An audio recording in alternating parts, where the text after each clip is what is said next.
హైడ్రాపై వివాదాలు కబ్జాదారుల సృష్టి అట. హైడ్రా పైన వివాదాలు సృష్టిస్తున్నది కబ్జాదారులే అట.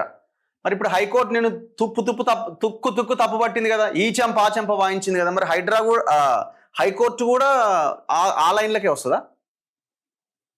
అరెస్ట్ చేయండి ఫస్ట్ ఈయన అన్నది. ఆ అడ్వకేట్ జనరల్ బతిలాడుకొని అరెస్ట్ నుంచి మినహాయింపు దొరికింది మీకు. రంగనాథ్ గారు మిమ్మల్ని ఏమన్నది కోర్టు? జస్టిస్ అనిల్ కుమార్ గారు ఏమన్నారు? జడ్జి గారు, అలవాటు పడ్డ నేరగాడి కింద మారిపోయినాను అన్నది. ఎంత పెద్ద మాట అది! ఒక ఐపీఎస్ అధికారిని అంత పెద్ద మాట అనడం అంటే సిగ్గుతో తలదించుకొని జేబులో చేతులు పెట్టుకుని అట్లా వెళ్ళిపోవాలి వెనక నుంచి వెనక్కే దొడ్డిదారిలో. అయినా మీరు అక్కడే నిలబడాల్సిన పరిస్థితి. అయినా కూడా మీకు కనీసం ఆలోచన రాలేదు.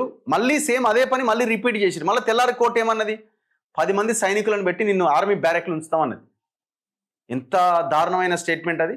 మరి ఇప్పుడు ఇది కూడా కోర్టును కూడా కబ్జాదారుల లిస్టులో కలిపేసినట్ట మీరు. మరి ఎవరు వివాదాలు సృష్టిస్తున్నారు? చట్టబద్ధంగా నడుచుకునే సంస్థ హైడ్రా.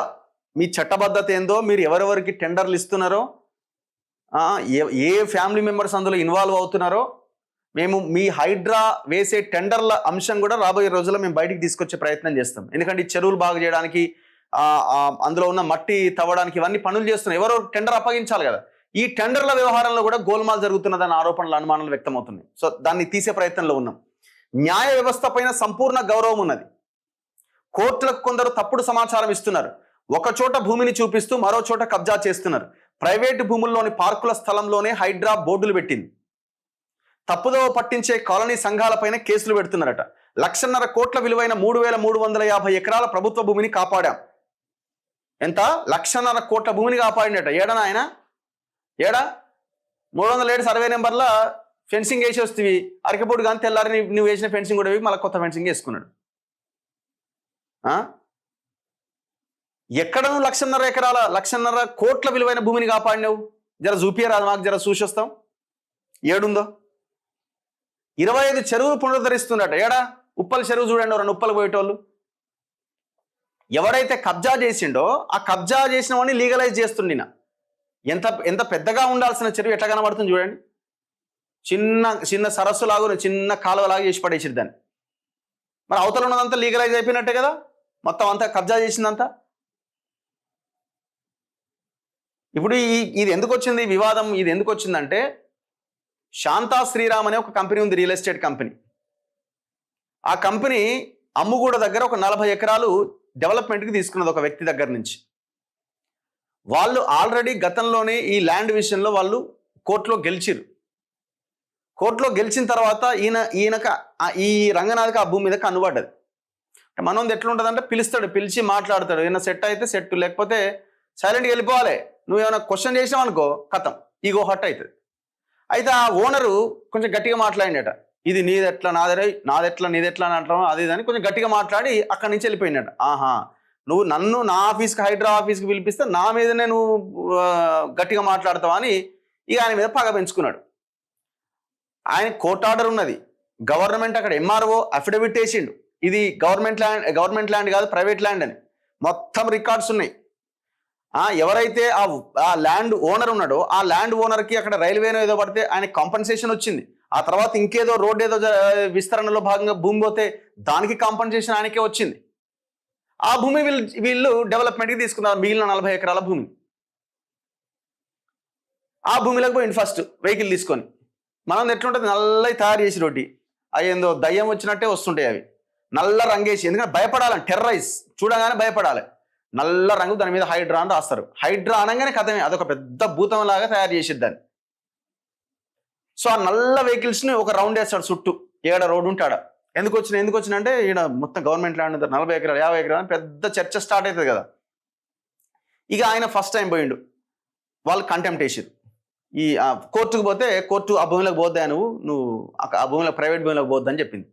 2వ సారి మళ్ళీ పోయిండు, మళ్ళీ కంటెంప్ట్. 3వ సారి మళ్ళీ పోయిండు, మళ్ళీ పోతే అరెస్ట్ చేయమని చెప్పింది.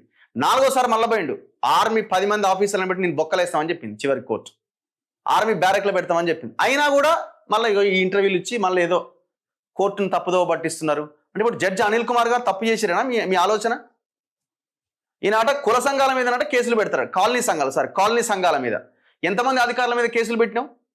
ఒక్క అధికారిని చూపి లోపలేసినోని. ఎంతమంది ప్రభుత్వ భూములని రిజిస్ట్రేషన్ చేసిన అధికారుల మీద కేసులు పెట్టినావు? చెరువులు కబ్జా చేయడానికి కారణమైన పర్మిషన్లు ఇచ్చిన ఇరిగేషన్ ఆఫీసర్ల మీద కేసులు పెట్టినావు. వీటన్నిటి మీద కేసులు నీ హైడ్రా పోలీస్ స్టేషన్లో ఎఫ్ఐఆర్ నమోదు కావాలి కదా. ఎంతమంది మీద అయినాయి? ఎంతమంది అధికారులు లోపలేసినావు? ఎన్ని చెరువుల దగ్గరికి పోయి ఎన్ని చెరువులను పునరుద్ధరించినావు? అమీన్పూర్ పోయినావు 100 సార్లు, 4-5 సార్లు పోయినావు. మరి అమీన్పూర్లో ఒక్క చెరువు కనబడలేదా నీకు? మేము కూడా పోయించిన, నువ్వు పోయిన ప్రతి ప్లేస్కి పోయినా, మరి ఒక్క చెరువు మీద యాక్షన్ లేదు కదా. ఇక బంజే ఎంత మాట్లాడినా ఉత్తదేది. ఇది రంగనాథ్కి ఏమి ఇబ్బంది లేదు. రంగనాథ్ ఇంకో 5 ఏళ్ళకో 10 ఏళ్ళకో ఆయన ఎంపీగా పోటీ చేస్తాడేమో, పైసలను రెడీ చేస్తుంది. కానీ అది అప్పుడు చూసుకుందాం. ఆయన ఎంపీగా పోటీ చేసినప్పుడు ఆయన ఎట్ట గెలిచాడో అప్పుడు అక్కడ ఆ నియోజకవర్గాల్లో ఆ తర్వాత చూద్దాం. కానీ ఇక్కడ రేవంత్ రెడ్డి కిందికి నీళ్ళు వచ్చినాయి కదా హైడ్రా పేరుతో. మొత్తం తడిచిపోయింది రేవంత్ రెడ్డి. చూసుకో ఒకసారి, లోపల బయట కింద మీద ఏం లేదు, ఇక మొత్తం తడిచిపోయింది నీకు హైడ్రా పేరుతో. రేపు జిహెచ్ఎంసీలో మొత్తం మింగబోతున్నాను నిన్ను. ఏం అవసరం లేదు. జిహెచ్ఎంసీ ఎలక్షన్ నోటిఫికేషన్ రాగానే జర్ర ఒక్క రౌండ్ హైడ్రా వెహికల్స్ తిరిగితే కథమే నీ పని. గోవింద ఒక్క సీట్ రాదు నీకు. ఏం అవసరం లేదు. రేపు అపోజిషన్ పార్టీలు కూడా ఒక వెహికల్ తయారు చేసుకోవాలి. మీరు ఏమని మీ ప్రచారం చేసినప్పుడు వెనకాల హైడ్రా పేరుతో ఒక నల్ల వెహికల్ ఒకటి తయారు చేసుకుని దానికి ఒక రాక్షసుడు అవతారం పెట్టి మీ ప్రచారంలో తీసుకెళ్ళండి ఆ వెహికల్ని. కథ మీకు ఓట్లు, ఆయనకి 0. ఏం చేయాల్సిన అక్కర్లేదు, ప్రచారం కూడా చేయాల్సిన ఆ స్థాయిలో హైడ్రా మీద. అసలు ఇది హైడ్రా స్టార్టింగ్లో వచ్చినప్పుడు మాలాంటి వాళ్ళని కూడా అప్రిషియేట్ చేసినప్పుడు చాలా గొప్ప పని చేసిండు రేవంత్ రెడ్డి అని.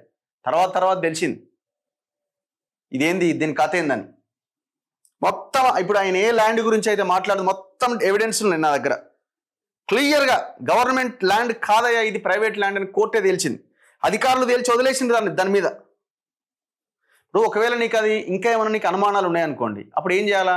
ఈ కోర్టు నాట్ టు ఇంటర్ఫియర్ అన్నది కాబట్టి నువ్వు పై కోర్టు కన్నా వెళ్ళాలి, మళ్ళీ అప్పీల్ చేసుకోవాలి, సుప్రీంకోర్టుకి వెళ్ళి స్పెషల్ లీవ్ పిటిషన్ ఏదో ఒకటి చేయాలా. నీ ఈగో హర్ట్ అయింది చెప్పి ఒకరి బిమ్ మీద నువ్వు పడితే ఎట్లా?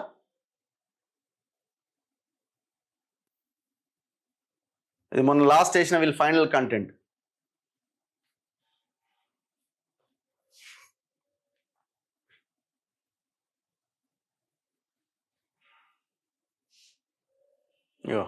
Note on flow of title and orders with dates. Photographs showing illegal interference by Hydra and police officials. There you go. 39 firstly 1930 వీళ్ళ పేరుతో ఉన్నటువంటిది ఇది. In government auction and government executed and registered sale deed in favor of Srimati లతీఫునిసా Begum. ఆమె పేరు మీద ఉన్నటువంటి land ఇది. ఎంత? 56 ఎకరాలు 24 గుంటల ఎక్స్టెంట్. ఇది సర్వే నెంబర్స్ 192. ఎక్కడ ఇది? లోతుకుంట విలేజ్ ఇది. Her ownership recorded in jamabandi for 54 acres 24 guntas. 1950 sethwar and khasra pahani. 1950 సేత్వార్లో ఉంది, 1954-55 పహానిలో ఎవరి పేరుంది? ఆ ఓనర్ పేరుంది. 56 ఎకరాలు 24 గుంటలకి. 1955లో permission from deputy collector under section 47 and 48 Hyderabad tenancy and agri act 1950 to alienate so and so acres. 24/10/1955 డేట్లతో సహా power of attorney executed by her in favour of her husband Syed Mohammed. ఆయన పేరు మీద పవర్ ఆఫ్ అటార్నీ చేసినారు. ఆమె తర్వాత ఆయనకు పోయింది. 10/12/1955 Syed Mohammed Azmatullah as GPA holder so and so. 56లో సో ఇవన్నీ డీటెయిల్డ్గా 2000 సంవత్సరంలో 1980 chowfasla issued to Seth Kishan Ram Gouli. So ఆయన పేరు మీదకి వచ్చింది. దాని తర్వాత 1980 pattadar passbook issued. 1985 government through collector Rangareddy district acquired 5 acres 10 guntas for ఇది రైల్వే లైన్ ఆర్ సంథింగ్ ఏదో. ఆయనకి కాంపన్సేషన్ వచ్చింది. ఎవరైతే ల్యాండ్ ఓనర్ ఉన్నాడో గౌలీ 8,87,013 రూపాయల కాంపన్సేషన్ గవర్నమెంట్ ఆయన అకౌంట్లో వేసింది. 1989లో government 630 square yards PSC gravity main Alwal Moulali దాని కింద ల్యాండ్ తీసుకుంది. దానికి 53,936 రూపాయల కాంపన్సేషన్ ఆయన అకౌంట్లో పడ్డది. 2006లో legal heads of Seth Kishan Ram Gouli executed registered development agreement GPA with Shanta Sriram constructions. So development agreement జరిగింది ఎంతకి 40 ఎకరాలకి. ఇప్పుడు ఈ 40 ఎకరాలకు పోయింది HYDRAA. Shanta Sriram constructions private limited applied to Secunderabad cantonment board for layout of 40 ఎకర్స్కి 2007లో. 2007 30వ తారీఖు 7వ నెలలో తహసీల్దార్ మల్కాజ్గిరి మండల్ రిపోర్ట్ ఇచ్చిండు to CEO SCB stating no government land in survey numbers 192 Lothkunta after conducting survey demarcation and identification of land. ఎవరో ఆ ఎంఆర్ఓ రిపోర్ట్ ఇచ్చిండు. ఇప్పుడు ఒకవేళ ఇది తప్పనుకో పై కోర్టుకు వెళ్ళు, కొట్లాడు. ఎవరొద్దన్నారు? లీగల్గా కొట్లాడు. ఆ లీగల్గా మొత్తం అది గవర్నమెంట్ ల్యాండ్ కాదు ప్రైవేట్ ల్యాండ్ అని తేల్చిన తర్వాత మళ్ళీ భూములకు ఎందుకు పోవాలి? కోర్టు వద్దన్నా. దాన్ని ఏమంటారు తెలంగాణలో? ఇంకో పదం మీద వాడతారు, వద్దన్నా పోతున్నాం అని అంటే. ఇగో డిఫెన్స్ ఎస్టేట్స్ ఆఫీస్ కూడా ఇష్యూ చేసింది no objection certificate to grant of layout of survey number 192 లోత్కుంటలో. అంటే ఎందుకంటే అది ఆర్మీ జోన్లో డిఫెన్స్ ఏరియాలో ఉన్నటువంటి భూమి కాబట్టి వాళ్ళు కూడా నో అబ్జెక్షన్ సర్టిఫికేట్ ఇచ్చారు. 2008లో Secunderabad cantonment board sanction layout 40 acres డబ్బులు తీసుకున్నారు.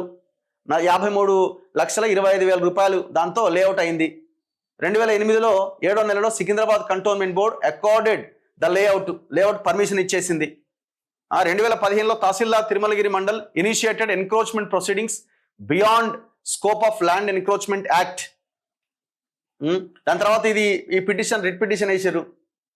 ఇట్లా అన్ని వాళ్ళు కోర్టులో కూడా గెలుచుకుంటూ మొత్తానికి ఆ ల్యాండ్ వాళ్ళ చేతిలో ఉంటే ఈయన పోయి అలా ఆ త్వరలో ఎలిపెట్టిండు. ఎందుకంటే ఆయన ఈగో హార్ట్ ఎందుకో ఇట్లా ఇగో ఈ బండ్లు తీసుకపోవాలి, అలా పెట్టాలి, బెదిరియాలి.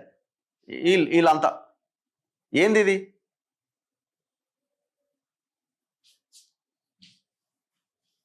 ఇది లేఅవుట్ ఉన్నట్టుంది. ఇప్పుడు దాని మీద వీళ్ళు ఇంటర్వ్యూ చేశారు. మరి ఏమైనా ఇది కోర్టు ఎందుకు గట్టా తిరుగుతుంది నిన్నంటే తిట్టకపోతే ఏం చేస్తుంది మరి? ప్రైవేట్ ల్యాండ్ లేకపోతే. మొన్న ఆర్టీవీలోకి పోయిండు ఆ పవన్ కళ్యాణ్. ఎందుకంటే ఈయన టికెట్ కావాలి కదా, ఈయన కాపే ఆయన కాపే, జనసేన నుంచి ఈయన పోటీ చేయాలి. సో టికెట్ కావాలి కాబట్టి ఆర్టీవీలో పోయి పవన్ కళ్యాణ్ లేపుదామని ట్రై చేసిండు. ఎవిడెన్స్ ఉన్నది కదా ఆయన కబ్జా చేసిందని. ఇంకా నువ్వు ఏం లేపితే ఏం ఉపయోగం?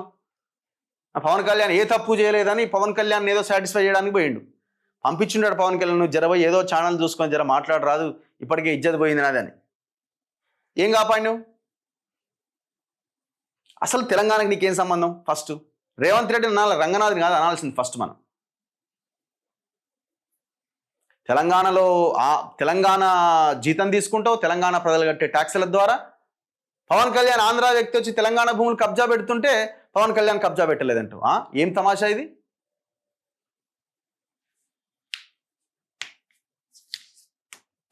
ఇప్పుడు నెక్స్ట్ టెండర్లది, ఇవి చెరువుల టెండర్లు ఎవరెవరికి ఇచ్చినావు? మీ ఆఫీసులో ఆ 2-3 వ్యక్తులు ఎవరో ఆ వాళ్ళకి చెప్తేనే ఎందుకు అవుతుంది? ఏ ఫ్యామిలీ మెంబర్స్ ఇన్వాల్వ్ అవుతుంది? ఎవరి కొడుకు ఇన్వాల్వ్ అవుతున్నాడు ఈ టెండర్లల్లో? ఈ మొత్తం అంతా రాబోయే ఎపిసోడ్స్లో మీ ముందుకు తీసుకొచ్చే ప్రయత్నం చేస్తాం.